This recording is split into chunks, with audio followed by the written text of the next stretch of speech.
Hey there, welcome back to CEO 2022, the first stop on the inaugural Panda Cup. The first ever officially Nintendo licensed circuit in North America. In North America, we're here. Unbelievable. It is wild. It is still just boggling the mind. I'm Chroma, here with Teves. I'm boggled. I'm also boggled. We've got pools. We do. You know what's blown my mind, actually? This whole weekend, well, okay, this whole day so far. It's only Friday, but this whole day, like, you know, I commentated some pools earlier, and, like, the level of play has been very high. Yeah. I would say overall. We had, like, a NES player and a Game & Watch player, and, like, this NES player was doing some stuff. I saw the NES. Yeah. People I was were like, warming up afraid of the NES. They were warming up for NES? Yeah, they're like, watch out for the grab. This is a problem. Yeah. It's, dude, I mean, it's, yeah. If you're labbing the NES matchup, like, that's how you know people are trying to come prepared because, yeah, I mean, I've just been really, really impressed by so many of the kind of competitors here. And, like, frankly, I mean, it kind of makes sense, right? Like, you're going to expect a lot of the players here to be kind of from the Atlantic South area or Southeast area. And, like, Florida's always had like a really stacked top-heavy end, but also, like, I think the depth has also been there. I feel like Florida's a region where there's been a lot of really strong players, and we're here at Daytona this weekend. Makes sense that a lot of those heavy hitters who might not be as well known, like, are coming out. Yeah, I mean, just looking down everybody in these pools, it's predominantly Florida, and they're still strong. I mean, it's historically one of the strongest regions, and, you know, a lot of players that go under the radar. This is going to be... Tell me about this. Yeah, let's see. Okay, yeah, this is pool D3. This is Interguy8, the 5th seed. I could not find very much, admittedly. I'm sure that they will surprise me playing Kier Teves. Kier Teves? Is that how you say that? I don't know. It's not Teves? It could be Teves. Yeah, you never know. There are a lot of ways this could go.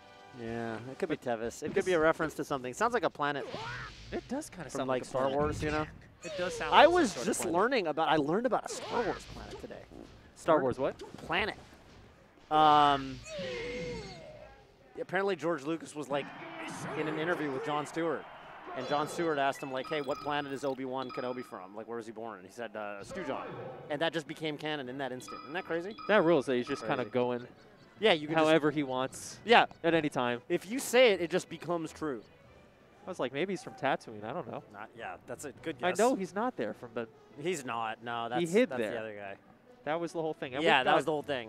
We've got Falco and Falcon again, deciding on the stages. Yeah. This is you know, this is the sort of matchup where, like, they're both... this is actually, you know, it's a funny matchup because you can't spell Captain Falcon without Falco. That's true. And I wonder if that ever gets to either of them. Oh, okay, no, it's a fox. That seems illegal. That seems yeah, like I mean, we don't know. We don't know. Yeah. We don't know, right? I don't know if they knew that. This was a, So you can't.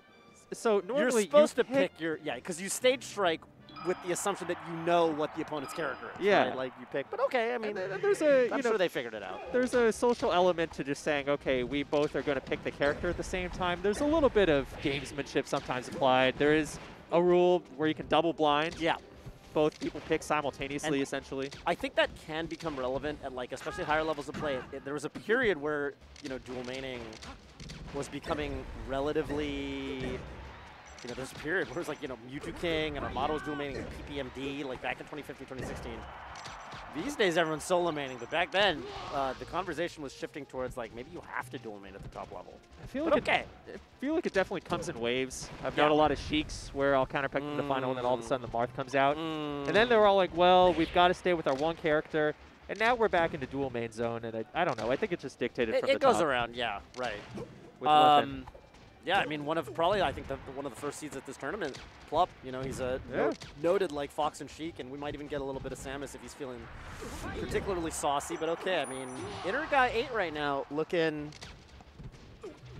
definitely pretty poised. We've had a fair bit of not phased by the Fox that came out. Oof. Yeah, and I mean, you know, it's actually kind of crazy because, like, I would not say the average Falco player like wants to go to Final Destination most of the time on the first stage of the set. But Interguy's just down. Yeah, really kind of, at this point, I think it would depend on the way the Fox is playing, and especially the way the Fox is punishing. Yeah. And that could really swing whether they want to go to Final. If the Fox is very mechanical with the punishes, very grab heavy. That's not as fun for the Falco to play against, but if they're not quite as clean about it, Yeah. this might be Falco's playground. We're seeing Kier Teves mostly, I'm just going to call him Kier. Yeah. Kier's mostly going for, it looks like just kind of up throw, up smash. And, you know, I think the great strength that Fox has here, that was a crazy combo, linking it up air at 170. Jeez. Fox very rarely dies off the top from Falco's up air. I'm just going to kind of throw that out there. But, yeah, I mean, you can obviously just link a grab into another grab and you can keep that going up to a very high percents. Wow, and that didn't KO at 120. That's wild. That was funny because it looked like Interguy8 could maybe jump at that percent. Yeah. With that DI. Yeah. But then also just survives. Somehow put all of his effort into the DI, and I guess must have had the perfect DI to just kind of go into the corner and survive. Whoa, side B coming yeah, out. side B. You could hear it. Careful. Run off? I thought he was just going to do it. I wanted the torpedo. I always want the torpedo. Nice rising back air. All When right. there's a back air that's nice, you got to say it. Right. That was a good one. Yeah, so Kier, I mean, if anything, I would say the neutral is fine. I mean, Kier's getting hits. It's just that the conversions, like, they haven't been. There it is. Now maybe the Falcon counter pick is coming on deck. Now we're Falcon. And there again, it that is. was a little bit weird. Because normally you pick the stage and then they pick the character. I don't know how that worked. I don't know how that worked, but it kind of makes sense. Like, I feel like if you're, oof. Wow, Huge edge guard. great edge guard there from Interguy. Took away all of Kier's options. Yeah, I don't know. I look at this and I'm like, okay, I mean, if Kier's not actually a Fox main, then it makes a little more sense why he was, like, not really comfortable with, like, chain grabs on FD. So this I kind of get, but at the same time, when you get that grab, you got to make it hurt. Oh! Wow, okay. Goes up there. That was an incredible cover. Yeah, I did not see that coming at all. And I bet Interguy didn't either. Uh-oh, but Interguy's looking super fluid right now. The Good push off in the detections. middle of that too. I'm just content to keep Kier Teves on the side of the stage.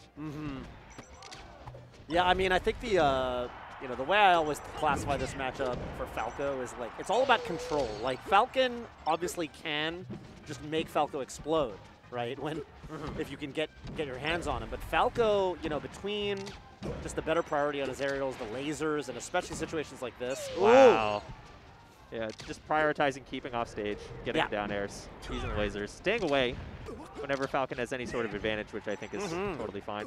Yeah, loving Interguy's like movement and just like what he's looking for, what he's prioritizing. Oh, doesn't quite get it.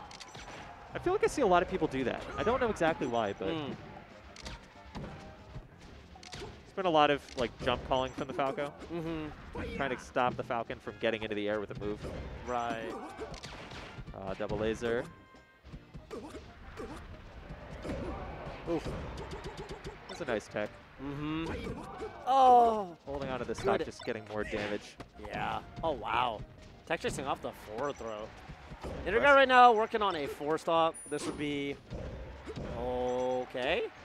The dreaded up tilt. That's a 4. It happens to the best of us. Happens to everybody.